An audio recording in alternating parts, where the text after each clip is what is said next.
Mr. Malcolm and Tina, are you coming along? Okay.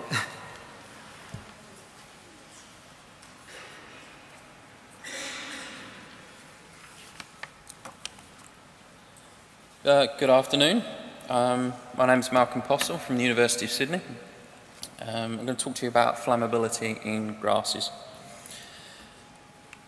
So flammability in biomass is made up of 4 components, and that's ignitability, sustainability, consumability and combustibility.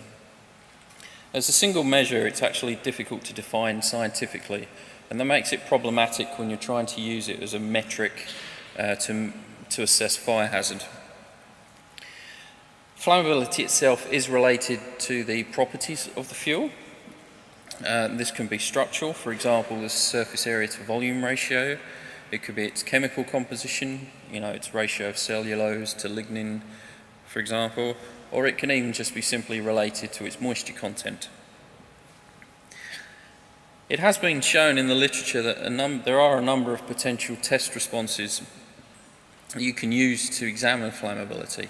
So, for example, to measure ignitability, you can measure the time to ignition. For consumability, you could probably measure the amount of mass that's left over, the residual mass fraction, for example. Okay?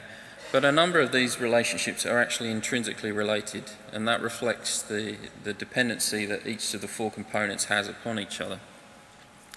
So if you actually go and measure flammability based on one component, you can actually get completely different results compared to measuring it with another component. Oh, sorry. So analyses of relationships are actually often quite complex. They often use some quite advanced statistics, which is great for scientists. We sort of can understand them, but for a fire agency, for example, their personnel, understanding the output from those results is often difficult, and sometimes the results themselves are very difficult to interpret. So is there another, more robust and more understandable way of trying to assess flammability? But what about plants, single plants like grass? For example, in the CSIRO's grassland fire danger meter, grass is just considered to be grass. There's no accounting for any potential species differences. So does our assessment change with different species of grass and also with what's being measured? So in this study, I made measurements of flammability from 9 different grasses collected from Central Australia and tried to make some assessment of flammability in what I think is a more understandable and more robust way. So to do this, these grasses were collected by Parks, Wildlife and Conservation, Northern Territory in Australia, and they were sent to our lab in Sydney. And I set fire to them in this mass loss calorimeter, just that nice shiny machine. We burnt what was equivalent of 4 tonnes per hectare fuel loading, and this is the same fuel loading that is used in CSIRO's fire danger model for grasses. In burning the grass, then we can measure a number of parameters, and these were heat release rate, mass loss rate, time to ignition, effective heat of combustion, residual mass fraction, and so on.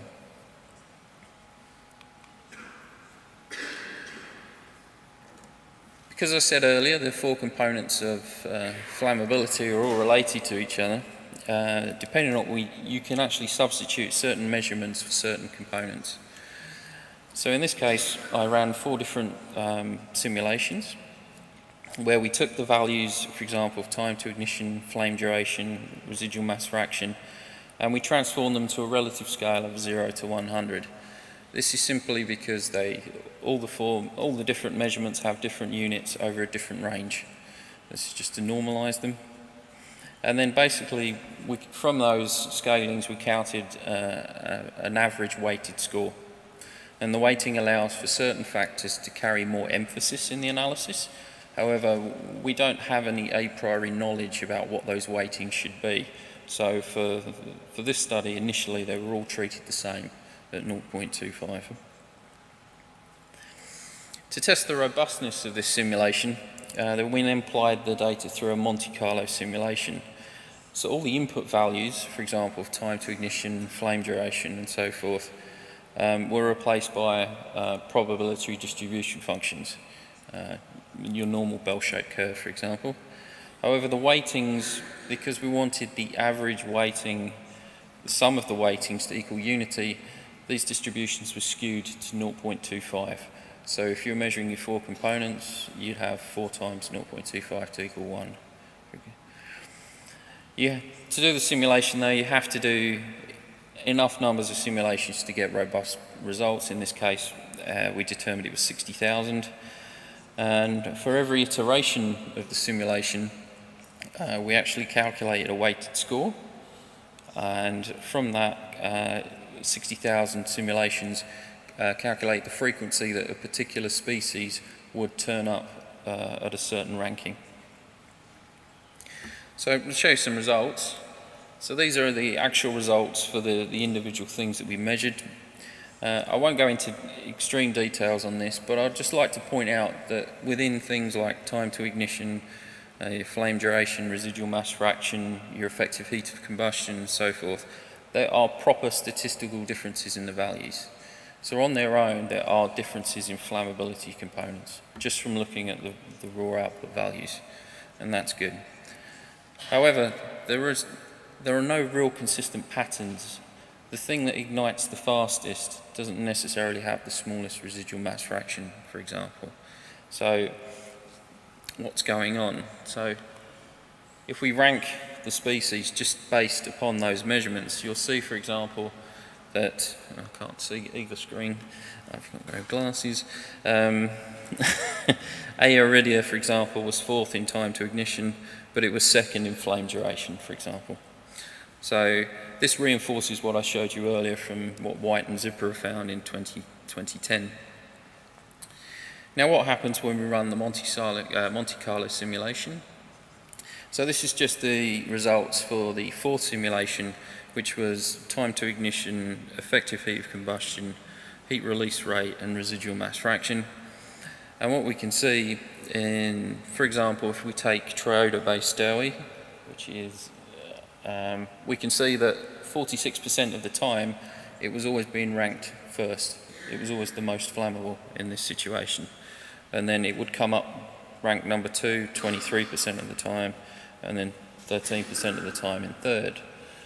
But with all this information for all the species, you can actually get an overall ranking as well. So in this case, for example, Toyota-based Dowie would come out first because it has the highest value for rank number 1.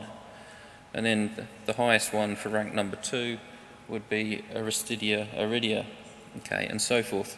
So what you can get is an overall ranking. Now when we look at the 4 different simulations with all the different measurements I've made, we get all these species ranks.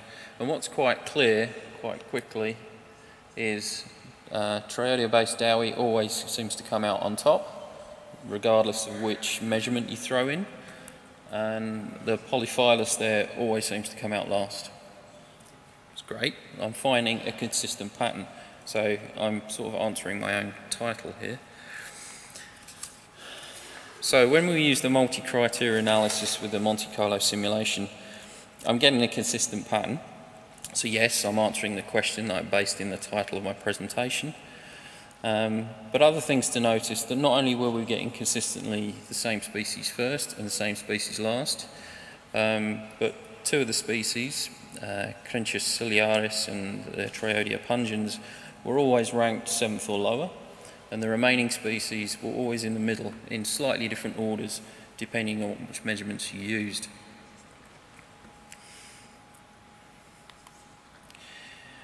So current grass fire danger models don't take into account species in the models, and as we've seen from the raw data, there are statistically significant differences in certain measures of flammability. So maybe the assumption that all grasses are the same is potentially flawed. One thing though that these results show that yes, we can predict whether a species is more flammable this was only done in the laboratory. We still need to go in the field and see whether a particular stand of a particular grass has a fire behaviour that is not expected by a fire danger model. Okay. Because what we want to consider there is whether the magnitude of the effect that I've seen in the lab is actually completely ruled out by parameters that are included in the model, and this is things simply that you would measure in terms of fire behaviour. The fuel condition in terms of curing, the weather at the time, the temperature and the relative humidity, and those that are used in the grass fire danger meeting. So although this is preliminary work, we still need to go back to the field and test that what we found in the lab still holds true. Finally, I'd like to thank colleagues at ACT Parks Conservation and in Parks and Wildlife Conservation Northern Territory, and an assistant I had to help me with this experiment. Thank you very much.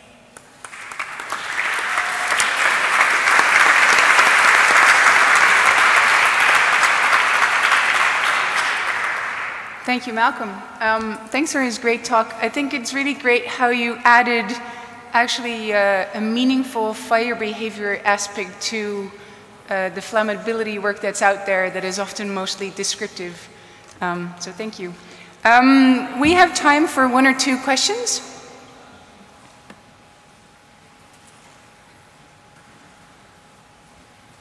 All right.